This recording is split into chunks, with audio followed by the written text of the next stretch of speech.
Ya istilahnya ujian boleh, apa boleh. Tapi yang penting tujuannya apa, gitu loh. Kalau membandingkan anak dengan anaknya orang lain, itu jahat itu.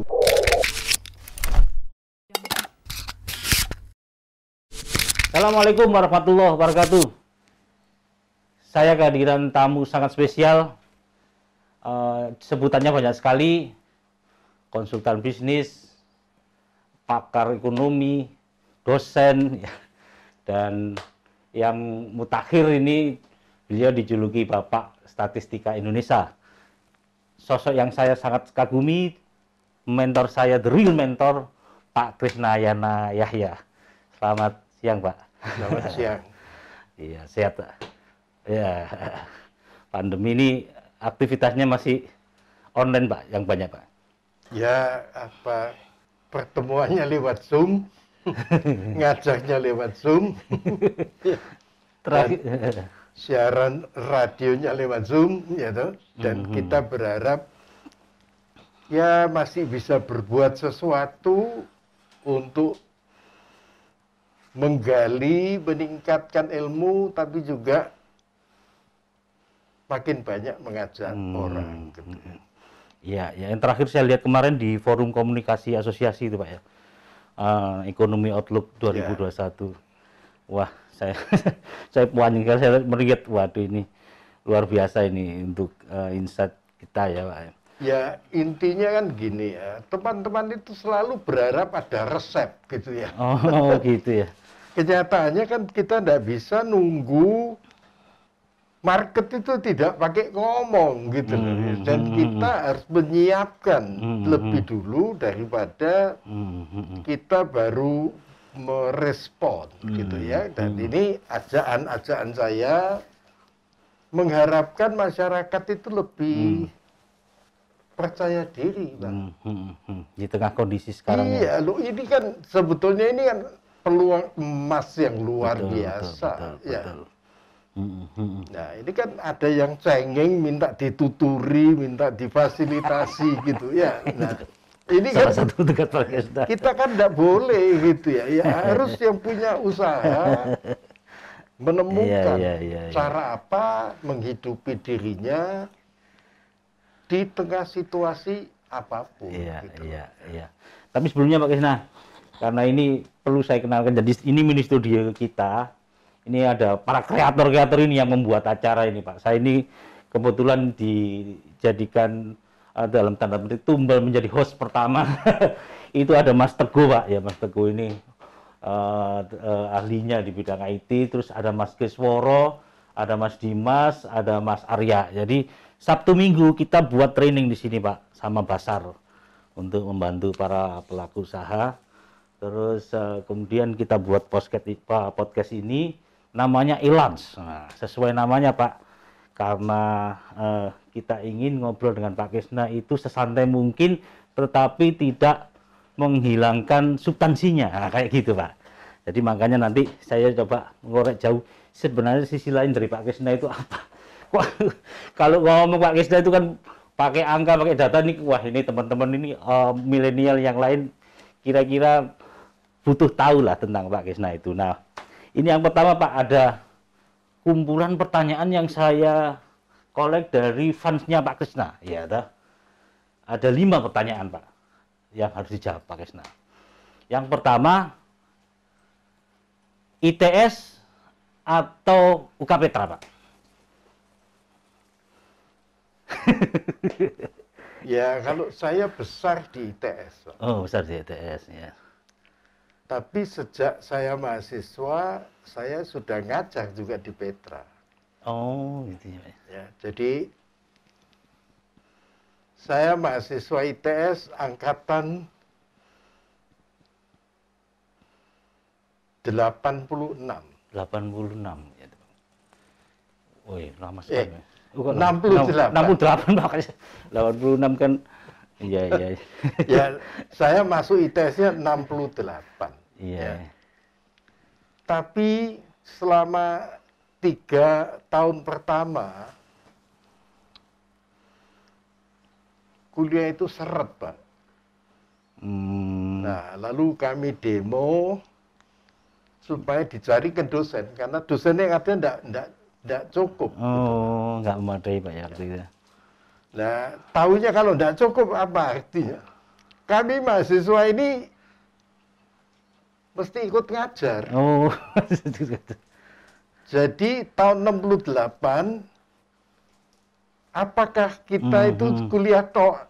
ya, Iya. ya, ya, ya. Begitu 69, Pak, enggak ada tenaga Ya, Pak, ya, ya. di ITS itu. Jadi saya ikut ngajar semester satunya mesin, semester satunya Waktu itu Pak Krisna semester berapa waktu itu? semester 3. Pak. Oh, 3. Ya. Sudah karena keterbatasan Ya. itu. Dan itu kan salah satu yang menyebabkan Ya, ya. kami ya relatifnya ya di angkatan-angkatan awal itu Cepat. punya kemampuan ngajar. Ya ada dosen saya, senior saya sekarang sudah almarhum Pak Suharjo. Itu memaksa kami jadi asisten yang ngajar di mana-mana. Ya karena enggak cukup orang. Karena gitu. kekurangan Ya. itu tadi ya. Iya, Pak. Kalau UKPTA, Pak? Di UK Petra itu saya mulai tahun 70-an saya ikut ngajar di sana. Jadi kalau disuruh memilih antara ITS dan UKPTA? Dalam urusan apa gitu ya. Kalau ikut memperbaiki, ikut mengatur gitu ya. Di UK Petra itu juga waktu itu punya fakultas teknik tapi tidak punya dosen tetap matematik, Pak. Oh, matematik ya. Jadi dosen matematiknya ya pasti ngambil dari luar. Ya, ya, ya, ya, ya, ya, ya. Oke, Pak, ini kan perlu jawaban cepat aja, Pak. Ya. Yang kedua, Pak, Sri Mulyani atau Faisal Basri? Pak? Kalau dalam panutan saya ekonom, hari ini masih Sri Mulyani. Oh, masih Sri Mulyani. Oke. Bahwa ada yang bilang dia kuno, dia apa. Tapi dia yang pernah duduk di IMF, Pak. Oh. Ya. Jadi lebih berpengalaman lah dibanding. Ya, dan apalah punya kemampuan untuk terjemahkan sesuai kepentingan politiknya gitu. Oke, oke. Ya, Pak. Terus yang ketiga, Pak. Masakan Jepang atau masakan Eropa, Pak? Kalau saya ini ya lebih apa ya?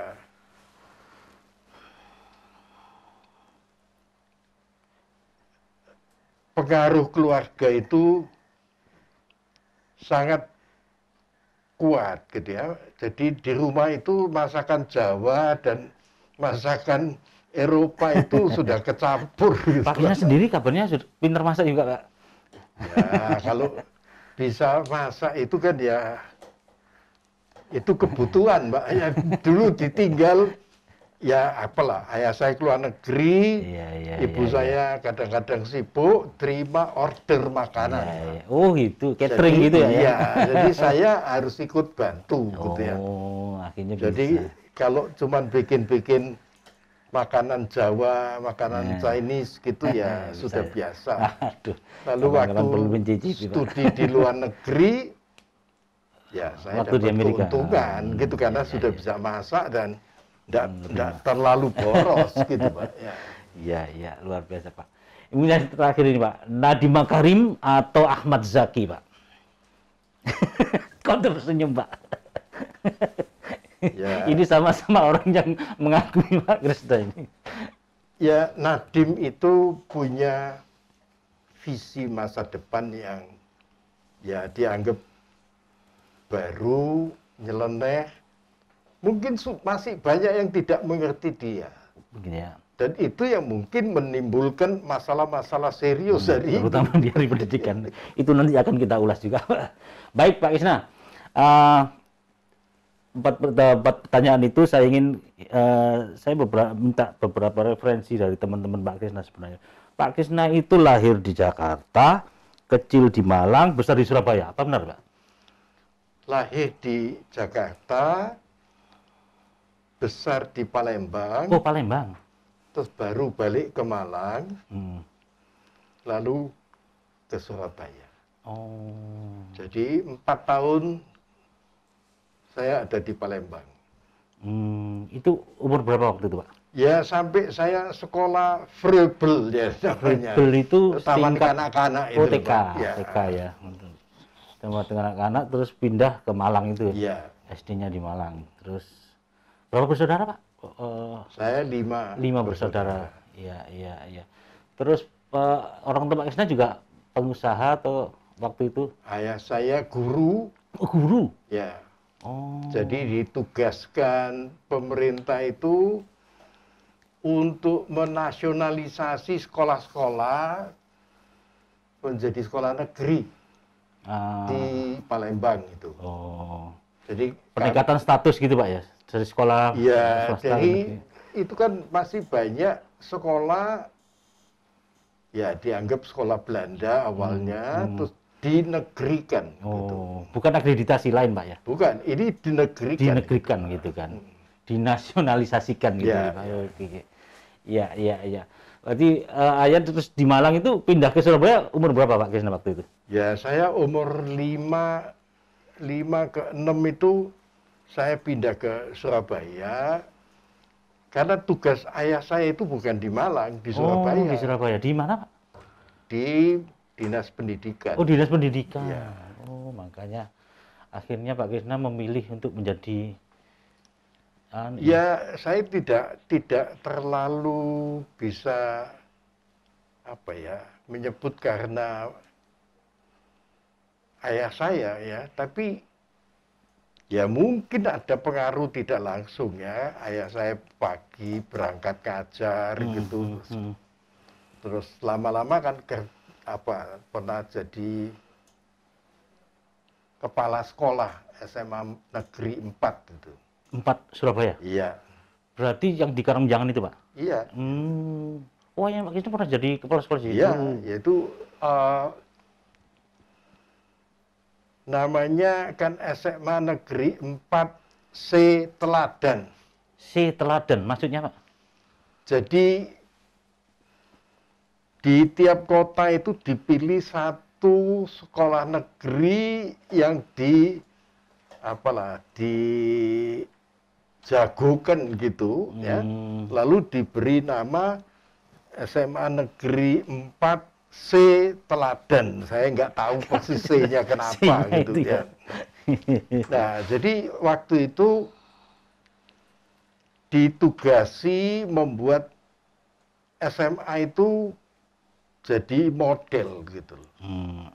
Jadi percontohan gitu, Pak? Iya, jadi ayah saya memasukkan gagasan tentang matematika modern gitu. Oh, gitu. Ya, itu awalnya dia terlibat dalam menggarap kurikulum SMA se-Indonesia. Oh, gitu, Pak ya. Ya, lalu Oke. naik jadi direktur SMA seluruh Indonesia. Ya. Dulu namanya direktur, Pak ya? Ya, Bukan departemen atau gimana ya? Di bawahnya menteri itu ada direktur. Oh, gitu, Pak ya. Nah, di tengah itu lalu timbul gagasan membuat sekolah yang terintegrasi ya. Namanya waktu itu Sekolah Menengah Perintis Percontohan. SMPP. Oh, yang di Panjang Jiwa berarti? Yang itu belakangan itu. Oh, belakangan ya? Awalnya itu ya di dalam kampusnya IKIP Negeri.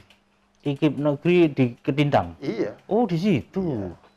SMPP itu, Pak? Ya, lalu ayah saya jadi kepala SMPP itu. Ya. Kakak saya dua-duanya di situ. Empat di situ, di SMPP. Iya. Jadi, ya, itu saya cikal tahunya, ya misalnya tahunya Pak Bambang DH itu. Oh ya, iya. Di situ dia. Dulu IKIP, Pak ya, bukan sekarang UNESA ya. Iya, Pak. Wah, Bambang juga matematika waktu itu ya? Iya. Waktu dia S2, saya ikut ngajar dia gitu. Jadi Pak Krisna ini gurunya, dosennya Mas Bambang D ya? Oh, Oh, gitu Pak ya. Iya, iya, iya, iya. Jadi awal seperti itu Pak ya. Makanya kemudian Pak Kisna memutuskan, sebenarnya apa yang menarik dari pendidikan menurut Pak Kisna? Sebetulnya kan transformasi pendidikan itu di saat sekolah itu didirikan kan tidak pernah tahu hasilnya apa. Ya. Tapi kan kita tahu bahwa itu investment yang menurut saya luar biasa. Iya, iya. Kalau orang tidak pernah sekolah, tidak pernah kenal etika, norma, kata kompetensi itu timbul karena ada sekolah gitu. Iya, iya, iya. Dan banyak orang dirubah perilakunya ini lewat sekolahan, Pak. Ya ambil contoh yang sederhana lah, ya. Anak yang tidak pernah tahu tata cara makan, tata cara bergaul, tata cara cuci tangan, mandi. Buat Indonesia itu menjadi sejarah yang sangat penting. Karena di tengah perubahan-perubahan ini, kita menemukan terbentuknya perilaku baru itu sebagian terbesar karena pergaulan. Iya, iya, iya. Jadi yang salah dalam mengartikan selama ini selalu dianggap pelajaran itu yang utama. Tidak, Pak. Yang menular secara tak resmi adalah perilaku, Pak.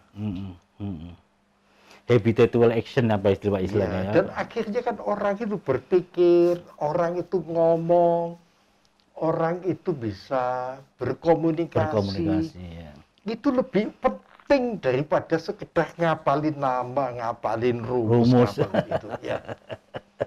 Nah, yang kita hilang itu adalah pembelajaran tentang manusia dan kemanusiaan itu lebih banyak didapatkan dari bergaul. Ya. Nah, ini yang sekarang harus dirapikan supaya dalam masa pandemi ini jangan hilang itu, gitu loh. Karena kalau itu hilang, banyak yang hilang, gitu loh. Ya. Gitu ya. Pak Krisna memberikan betul. Tapi sebelumnya Pak, saya mencatat Pak Krisna ini kalau bicara soal pendidikan keras banget Pak. Banyak orang itu yang ngomong, saya waduh, pas ngomong bikin kuping panas itu. Tapi mungkin itu obatnya Pak. Salah satunya ini Pak. Pak Krisna bilang kalau pendidikan itu bukan ajang kompetisi. Terus itu ada ujian, ada apa, itu gimana nanti Pak menjelaskannya Pak? Ya istilahnya ujian boleh, apa boleh. Tapi yang penting tujuannya apa, gitu loh. Kalau membandingkan anak dengan anaknya orang lain, itu jahat itu. Nggak boleh Pak ya? Anti kemanusiaan. Padahal itu banyak sekali dilakukan oleh kepala. Ya ini kan karena banyak orang nggak punya konsep pendidikan dan sudah ngawur menginterpretasikan, anak itu ranking, dibandingin kakaknya sama adiknya, tetangganya Pak. Tetangganya. Malu Pak itu Pak. Itu anti kemanusiaan. Dan ini yang dilanggar bertahun-tahun tanpa ada banyak yang berani meluruskan. Iya. Ya. Jadi anak itu harus punya self-achievement. Kemajuan pribadinya lebih penting daripada dibandingin sama anaknya tonggo-tonggo nih. Iya Pak. Nah ini kan kita membutuhkan sikap baru dalam melihat pendidikan itu, ya istilahnya gini loh, setelah pendidikan ini diindustrikan, terus jadi ajang untuk beradu. Betul Pak, betul. Ya, apalah ribut soal nilai, ribut soal ranking. Iya Pak. Dan itu sebuah kesalahan paling besar. Dan itu bertahun-tahun terjadi Pak. Ya, ini ya kan nanti kalau nyebut ya banyak menteri yang salah gagasan gitu ya. Ya. Ini kan jahat sekali itu. Iya. Dan ini negeri yang tidak menempatkan pendidikan itu sebagai sebuah proses kemajuan kultural.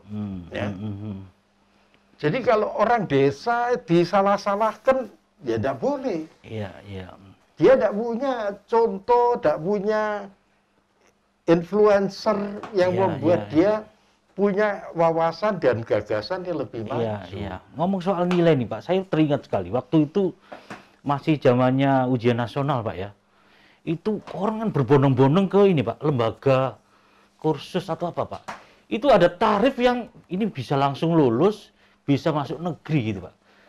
Loh, ini kan berarti sudah tahu Pak ini. Ya, saya ingat persis lah ya, saya pernah nulis di koran dan mungkin ngomong juga di radio. Iya.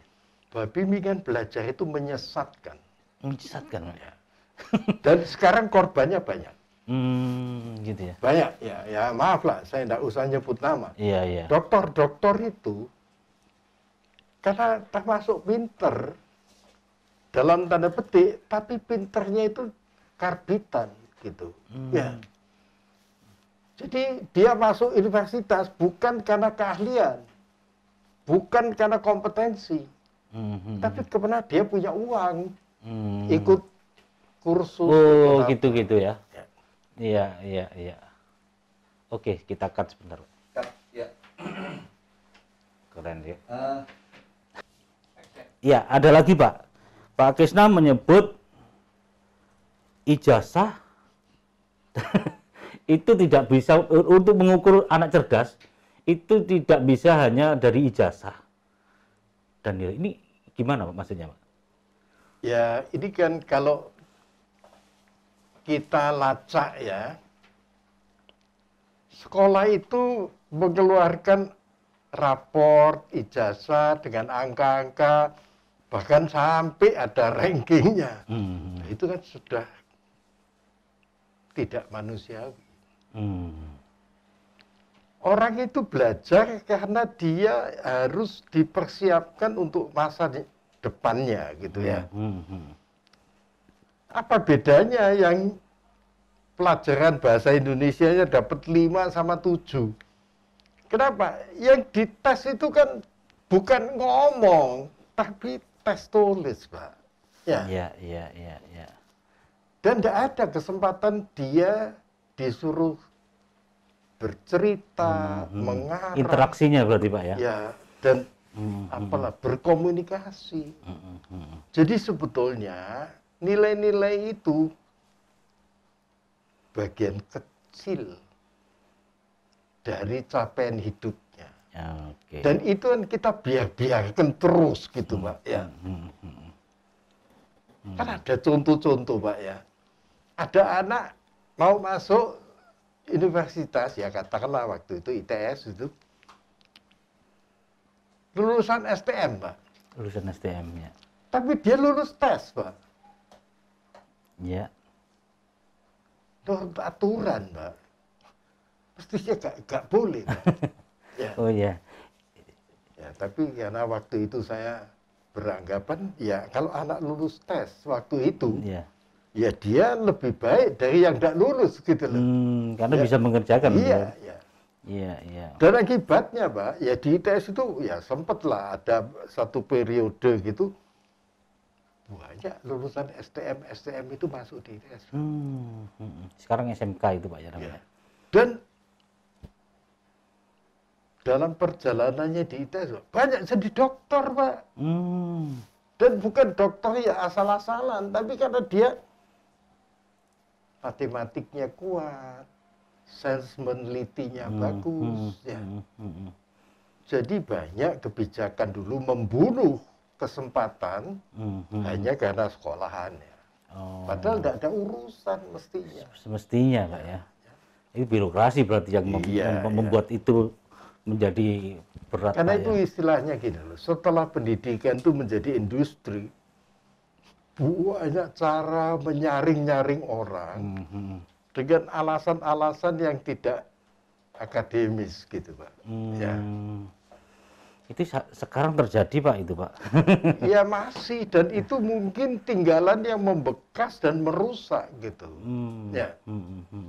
Ya, saya beranggapan bahwa coba lihatlah fakta di lapangan. Ya, Bill Gates itu ya drop out, siapa Mark Zuckerberg itu juga drop out. Ya. Ya, jadi apa urusannya Pak? Ijazah, Pak? Nggak ada urusan. Ya, itu berarti ini yang perlu Pak Krisna tegaskan ya. Ya, di masa depan lebih parah lagi karena apa? Autodidaknya orang yang belajar sendiri, belajar mandiri, punya kecepatan jauh mencapai sasaran baru. Kalau dia motivasi hidupnya kuat. Ya. Jadi tidak akan banyak manfaatnya cuma ngukur dari ijazah. Atau kalau bahasa sederhananya, orang ulangan di tes itu apa tambah pintar? Enggak juga. Orang harus diberi kesempatan untuk menunjukkan, untuk struggle sampai dia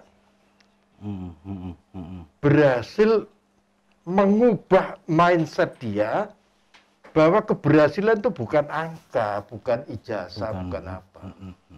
Tapi banyak orang sekarang ini sudah gila nih cari angka gitu. Ya. Cari angka. Dan itu menurut saya merusak dunia pendidikan. Ya. Karena yang diukur itu yang sekarang ini disebut kompetensi itu belum diukur gitu loh. Ya. Kompetensinya belum ya. Baru ulangan-ulangan yang itu. Ya kalau dia kebetulan bisa, kebetulan apa rumusnya? Iya. Tapi itu bukan itu sasarannya. Ya. Keahlian, keterampilan itu didapat dari sebuah perjuangan lama mendalami dan ya kalau bahasa sekarang itu ya oprek-opreknya itu justru membangun new mindset gitu ya, bahwa orang yang lahir dengan mindset masa depan itu lebih siap menghadapi perubahan ini.